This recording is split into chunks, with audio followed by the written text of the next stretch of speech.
He's legendary. You may know him as your friend. I like to call him my close friend, Jack Myers. He's written a book. He's not only the forecaster and prognosticator of the future for the past several decades, he's a famous author, The Future of Men. Copies are outside waiting for you when you leave, and I encourage you to pick up a copy of it. It's a great read and a great opportunity. Yes, the world is changing, not just in the telecommunications, advanced advertising, digital, linear feed, convergence, over-the-top, addressability part, but also the way that genders interact. Jack is here. Thank you, Tim, for a tremendous update and call to arms. What we want to do now is take a slightly more macro view and let Jack give us an overview of the landscape of what's going to happen. Jack, thank you. Scott, love you. Thank you. Scott and I go back to the ad.com days. I'm very proud to be an advisor to Videology, and following the incredible success of the company. As he noted, I did, just on Tuesday, was the launch date of The Future of Men. It's a book I've been working on for 4 years, and the last couple of days I've had on my Future of Men hat, where I've done interviews with Charlie Rose on CBS, with Channel 5, with Bloomberg. I've done about 20 radio interviews, a number of print interviews. So today I take off the Future of Men hat and put back on the Future of Media hat that I've been wearing for the last 40 years. And I'm really happy to be here to talk to you about some of the ideas. Tim had 5 points. I have 5 plus 1 added idea at the end, or a vision at the end, that I want to share. And this morning, when you saw some Forrester data, 73% of people think online viewing will increase. 71% say there'll be a shift, an increasing shift from linear to digital online viewing. 76% that say technology is important to success. 71%, there was a slide that was up there for a while, say linear, that there'll be an increasing shift in linear, digital, combined, converged buying in media planning. What I want to know is, who are the 25 to 30% of the people who don't think those things are going to happen? And my prediction is that in 3 years, that number will be more like 95%, because all of those people will no longer be in the industry. We can't really continue to think about this in terms of either or. There is no either or in video today. It's a single business, it's a single industry, it's a single medium. And from a competitive point of view, we really need to concentrate more on how we consolidate, how we bring it together. So just some statistics to reinforce the point of it being a single industry, a single medium. Our forecast is that in 2016, there'll be about $60 billion spent on video advertising. And that's across all the platforms. National video advertising, about $60 billion. About $5 billion of that is what I call online originated content. That's the YouTube content, the content that's originating without the support of the legacy media companies, whether they be broadcast, cable, print, out of home, radio, all of whom are introducing video inventory today. So about 5 billion of the 60 billion online originated. By 2020, that 60 billion will grow to about 80 billion, and 75 to 80% of that growth will be online originated video content. So we clearly have an increased convergence, but it's a rising tide, and all ships are rising with it. Again, it's not an either or. The video business is clearly taking hold, and every single media category understands and believes that they have to be in video in order to have a growth future. So in order to sustain their legacy in print and radio, they are moving into digital, and within that move to digital, they're focusing increasingly on video. We're also seeing growth in audio. We're seeing growth in a lot of other categories, digital, out of home. And then, of course, in mobile, we're growing between 2015 to 2020 from, just from 2015, 2016, we'll have growth from 11 to 12 billion to 15 or 16 billion. So there's substantial growth happening right now. And then that number will double again by 2020, and a significant portion of that is video. So within that, here's my 5 kind of contextual frameworks to look at the business. The first thing we heard from Mike Bologna, we heard from Doug Ray about how the agencies are shifting, changes taking place, agencies stepping up, but clearly we're going to see a reorientation, a reinvention, a realignment of the relationships among the agencies, their clients, and the media partners. Although we question the concept of media partners, someone questioned that concept, increasingly media and clients are partnering directly, and the agency's role in opportunity for growth is changing as their profit-making models are being destructed, reinvented, reconstructed. And that reconstruction period is going to really accelerate over the next 2 years. We're seeing reports coming out in the next couple months on transparency. That's going to impact on arbitrage. It's going to impact on profit models. It's going to impact on the whole holding company model. So we're going to see a lot of issues around arbitrage, around transparency, around profitability. A lot of that, the programmatic models are going to be put into play and become increasingly important within the agencies because that's increasingly their focus. So the programmatic convergence or automated convergence, Michael was right in using the description he used this morning of more of an automated, but again, there's a programmatic, there's more real-time bidding, there's a lot more dynamic going on in that, and that's going to increase competition among and between the media sellers and the agencies themselves for who owns the relationship with the client.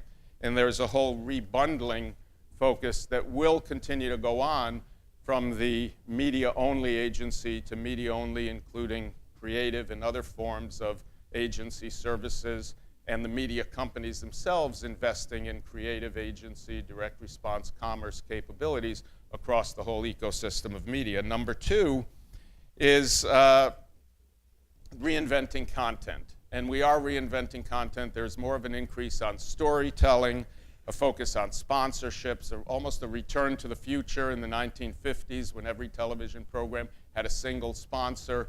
We're going to see sponsors associating themselves with brand-relevant content across all distribution platforms on which that content lives because they're going to be increasingly focused on what's working and what's not working. And we have kind of 4 categories of inventory.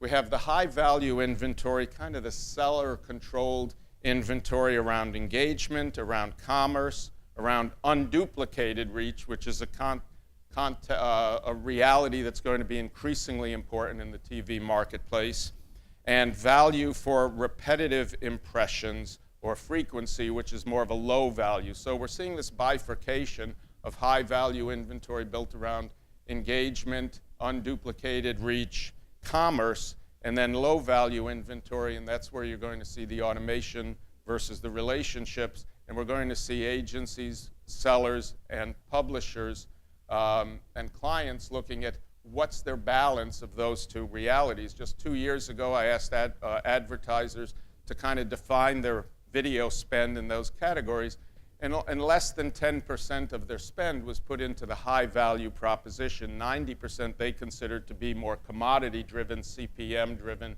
GRP-driven. You ask that same question today, it's not up much more beyond that, but when we ask that question in 2 to 3 years, it's going to be 20, 25 to 30% will be in the value proposition, and when we go out a decade, it'll be more like 50-50. So we're seeing a shift in how money is being spent, where it's being spent, and what its focus is. And that leads us to data. We heard a lot. We heard from Kern Shearson this morning. You heard from Nielsen.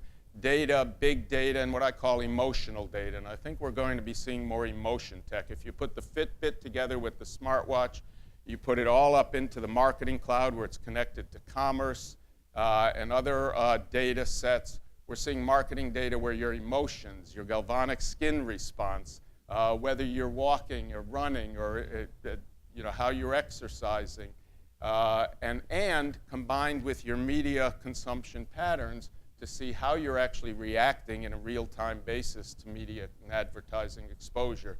This is a decade off, but the data is available now. So the data that we're working on now and that we're hearing a lot about was around 10 years ago, but now it's becoming more acceptable, more part of the industry. That's a ship that's left the port, and the emotion tech is what a lot of neuroscience engineers and others are working on, and we're increasingly going to have that kind of engagement insight on actual emotional response to advertising. Looking at these fundamental shifts, we're going to see a lot more consolidation in the industry. We're going to see what I call startup boot camp. There's going to be a lot of companies that have been started in the last 10 years that aren't going to continue to get financial support. We're going to see increasingly the winners and the losers in the ad tech space, in a lot of the distribution space, the content space, the over-the-top space being redistributed. And we're going to see winners and losers as opposed to a lot of hangers-on. Videology, I believe, obviously, and I think all of us here believe that it's one of the winners. And companies, advertisers, agencies, publishers are going to increasingly consolidate their support behind the winners, and we're going to see a lot of companies falling by the way. And that's not just small companies. That could be very large, established companies as well. And we're going to see new companies like Accenture, Oracle, Adobe, Salesforce, IBM, and of course Verizon and AT&T, all legacy players, stepping into the game, stepping up their game. We're going to see Amazon become much more of a player in the next 5 years in the data consolidation and over-the-top video space. So a lot of dynamics, a lot of changes happening on that front. And fifth, smart staffing. Without being critical, I will note that of the 14 speakers up here on stage today, 13 are men. Tracy is the one representative female. I look out in the audience, it's fairly balanced. In our business, in the media business today, 62% of the employees on the publisher side and the agency side are female. The number of multicultural employees in our businesses at the junior and middle level management is growing and up over the 12% national standards, more like 15 to 20%. But yet we really don't see the multicultural representation in this room. So I would argue, not argue, I would simply state that success in the future is going to be more female. Success in the future is going to be more multicultural. And it's really important to bring those young people who are in our offices into these events, into the industry, embrace them more, and educate them about what the opportunities are, because our retention rates in in the multicultural especially are pretty horrible for our industry. And we retain by embracing, bringing them in, and getting them more involved.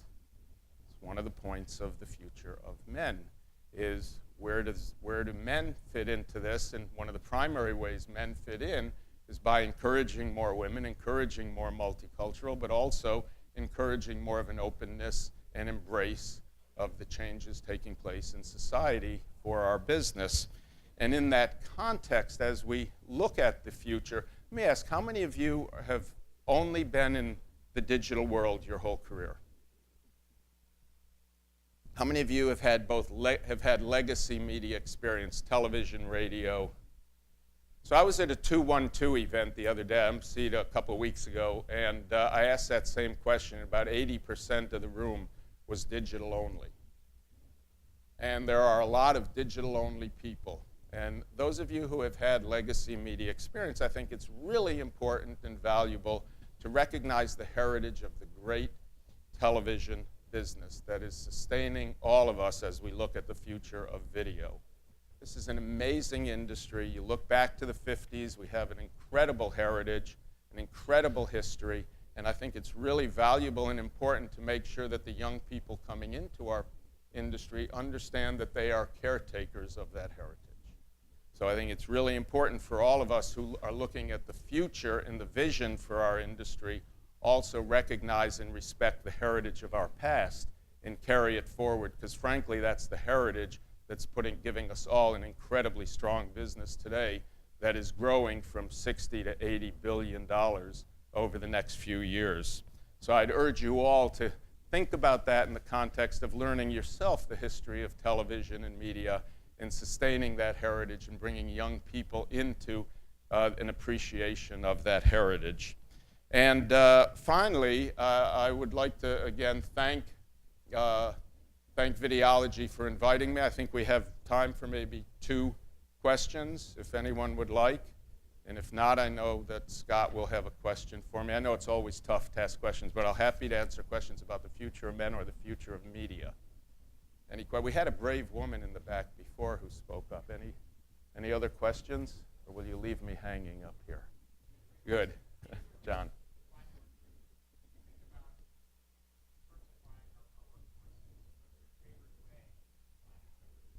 I'm chairman of an organization called the IRTS, International Radio Television Society. It's a 75-year-old nonprofit. We bring 30 fellows every summer into the city. We get about 3,000 applications from colleges around the country. 80% of our applicants come from females. About 70% are multicultural. So they're the people asking for entry into our business, asking for opportunities. So internships, fellowships, but then recruiting those people to stay in the business and to really encourage them. So we've begun a program called First 5 that welcomes interns around the city who are coming into our business to come to a cocktail party. 2 years ago, Horizon Media hosted it. Last year, OMD. So we're bringing them together as a cohort group, and we're really establishing them as a class. The class of 2016, the class of 2015, and we continue to bring them together for 5 years so that there's a sense of being a part of a cohort group. And I think really supporting those kinds of initiatives and making sure that the interns that you have in your companies get around and see the rest others and have a sense of being a part of a community that's welcoming them and wants them to be a part of it.